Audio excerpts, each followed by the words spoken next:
What is up YouTube? Welcome back to another episode of Unranked to Sovereign. And today we're in our Master promos. If we win this game, we finally get to Master tier.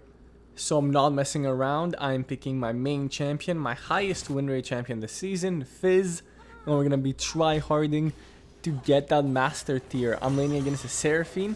And what I do want to do is actually push the wave right out because she missed her third ability and now she can't really poke me since she doesn't have any spells. So if I can just quickly shove out the wave, she can't really poke me. She does walk up a little too much, so I get some good damage off on her, but I do take a turret shot. However, this is actually pretty good for us, because if we're both low HP, I have more potential to kill her. This is a concept that I talk about a lot in my videos. It's the concept of lethal ranges.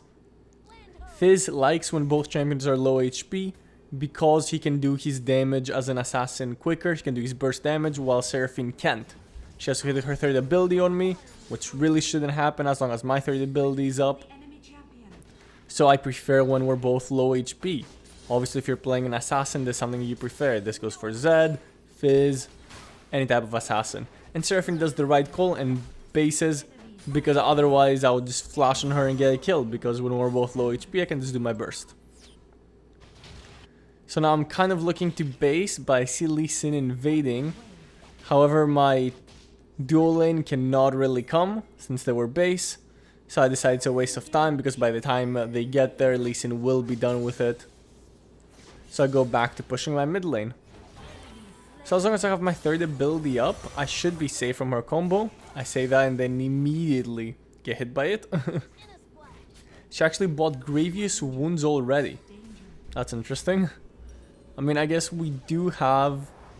Yeah, we don't really have a lot of healing, so they're the ones that have Soraka. So that's actually a terrible mistake by Seraphine. She's wasting her gold going for the Grievous Wounds, and it's gonna stall out her build and make her a lot weaker. You definitely don't want to do this. Now, I have my Magic Pen boots, and once you get Magic Pen boots on Fizz, your mana boots, you're already so strong. So I want to look for trades, I want to look for solo kills, and I'm gonna start snowballing this game. I'm about to get my level 5 so I can look for an ult. I get it, but unfortunately I miss it. And she's kind of BMing me, she's like basing in front of it, so I can still go in on her. I dodge her ulti and I get a good poke trade off.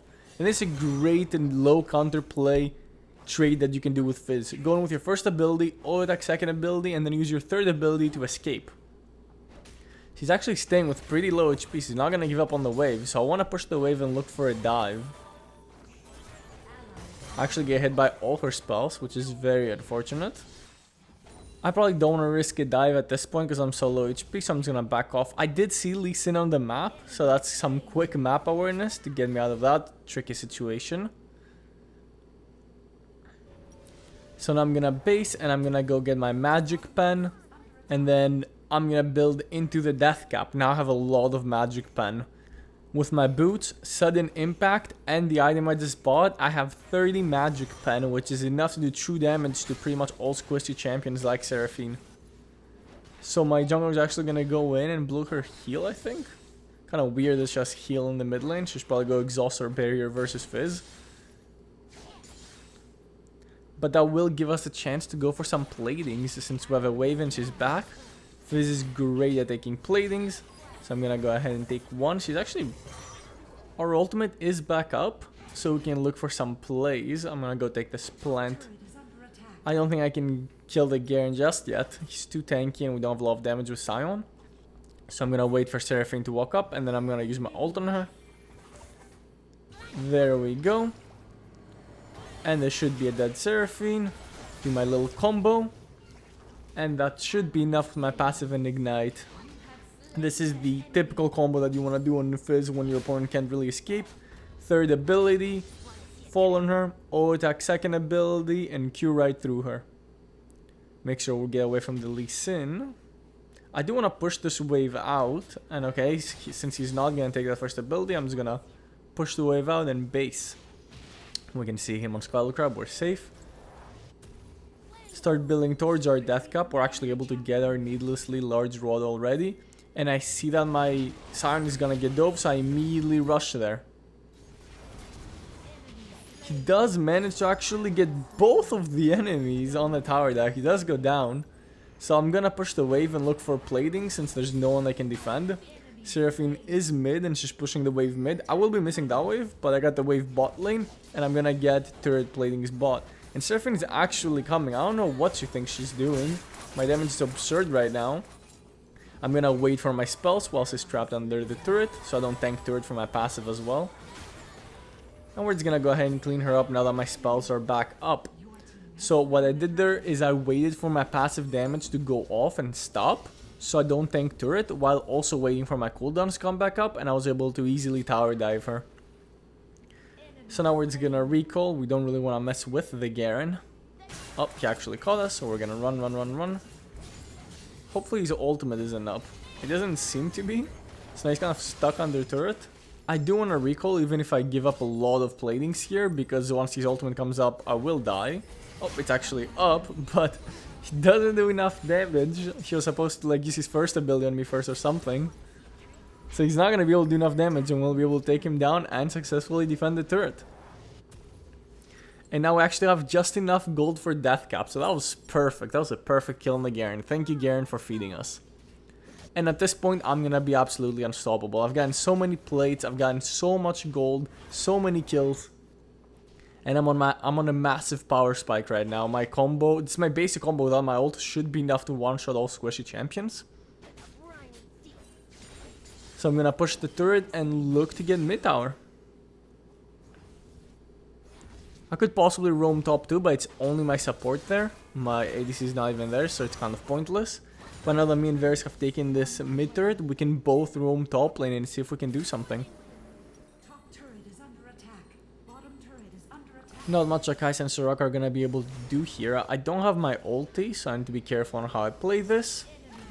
I'm gonna finish up the Soraka first, and then clean up the Kai'Sa. Varys actually got the Herald, so he's gonna use it in the top lane. Seraphine's a little overextended. She does flash away, but I miss my ulti. And now Lee Sin and Seraphine are both there, so I do want to look for a back. Not much for me to do without my ultimate. And I'm gonna work towards my Lich Bane. Another great item on Fizz. This is the usual build I go. Magic Pen, Death Cap. Sometimes I will rush Death Cap instead of the Magic Pen item if the enemies have more melees than they do ranged champions, because melee champions have more magic resist than ranged champions, so flat Magic Pen is not as effective. So I will go straight into my Death Cap in those situations. After I finish Death Cap, I'm usually gonna go into Lich Bane, and then depending on the situation, I will either go Void Staff, Oblivion Orb, those types of items, sometimes even Asher's Tooth for the CDR. I don't know what Kai'Sa thinks she's doing here, by the way. She's like, oh, I'm just gonna go defend this turret, I'm just gonna one-shot her. She cannot walk up to me without any support. See how far back Seraphine is standing? She knows how to do it. And the whole of the enemy team is actually coming. And this is the type of awareness you need to have when you're split pushing. You need to know when you're overextended, when the enemy team is gonna come for you, and I've backed off. They've chased me all the way, which has caused them to overextend, and now my team can go in and clean them up. I'm getting kind of greedy for this Soraka, and I am punished for it and forced to waste my flash. But that's a-okay, we have enough gold for our Lich Bane.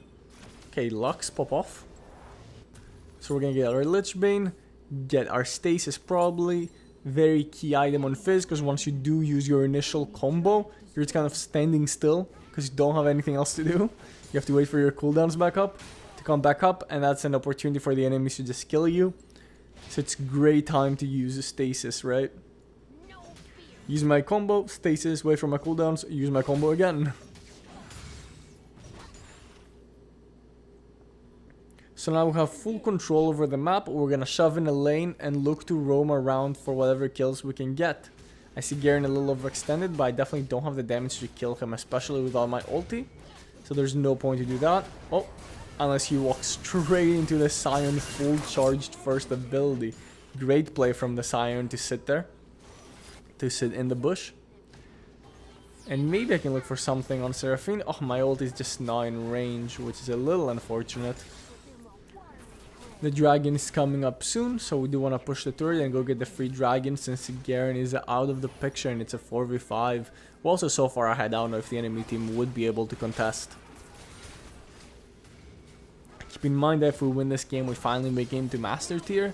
So this is also why I'm not really picking a variety champion. I'm just gonna pick one of my tryhard champions. Great play again from the Sion to sit in the bush and wait with his first ability.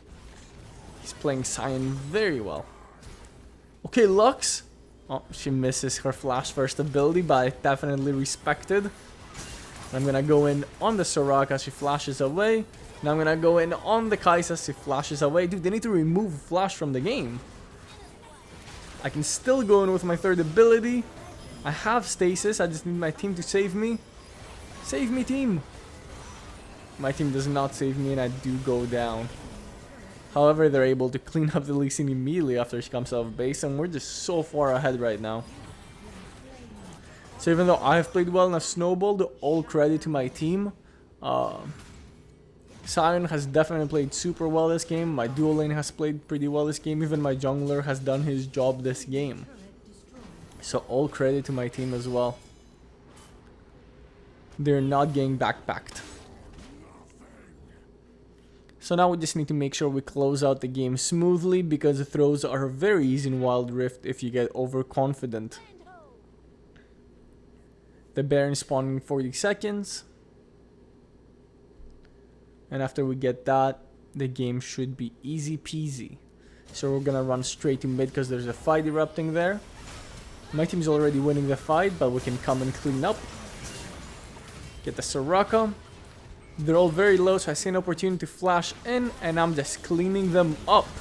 Unfortunately, Kai'Sa damage plus the turret damage is enough to take me down. I don't have my stasis up, so I do go down, but we do get 4 kills. And my team is going to be able to easily get the mid turret. Another wave of super minions, another lane of super minion waves coming in.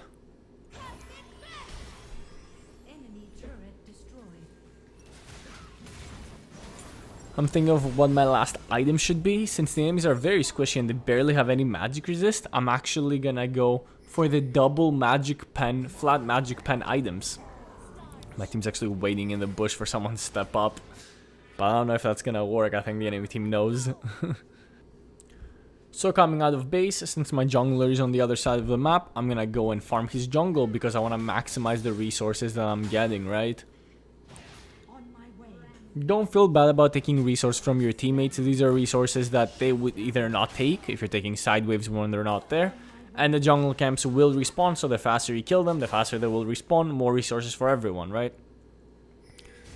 So it's actually TP from the Sion, even though I'm here to defend. Maybe we can get the Garen. I do whiff my ultimate, so I'm not gonna chase. I'm just gonna clean up the minions. And go and counter jungle the enemy jungle. Oh, the Garen is actually kind of going in on me, but I do see the Seraphine, so I need to be careful. I dodge all her spells. And I'm gonna immediately go into the Soraka. But I've taken so much damage from this Garen, I'm gonna go ahead and stasis, and maybe I can escape. So the Garen stood behind me and gave me an opportunity to just Q right through him and escape. Exact same combo with the Lee Sin, ETH over him, and then use my first ability to jump right back to safety and do all my damage on him. So even with the 0 HP, I'm able to do the exact same combo 3 times. And I get away with it. Fizz is just so slippery in these fights. If you just wait for your cooldowns, you play with your team and you play correctly, you can just use your combo over and over, escape while also doing insane damage. And we're going to be able to end the game and finally get to Master Tier. So now the higher elo games are going to start. We're going to play with Master Tier and Grandmaster players. And hopefully make our way up to Challenger and soon Sovereign. Let's look at our Master Tier promotion. 6 out of 6 marks. Here we go. Master Tier. Massive W for the Master Tier. W's in the comments, boys. W's in the comments. We need 30 marks for Grandmaster. And we're going to snag that MVP as well. Let's actually also look at my stats. I've had a lot of people ask me for what my stats are on this account. So let's take a look. Unfortunately, it's really hard to maintain a high win rate playing solo queue without duo, without trio. So we do have a 61.8% win rate. So thank you so much for watching. Leave a like below and subscribe for more Wild Rift content.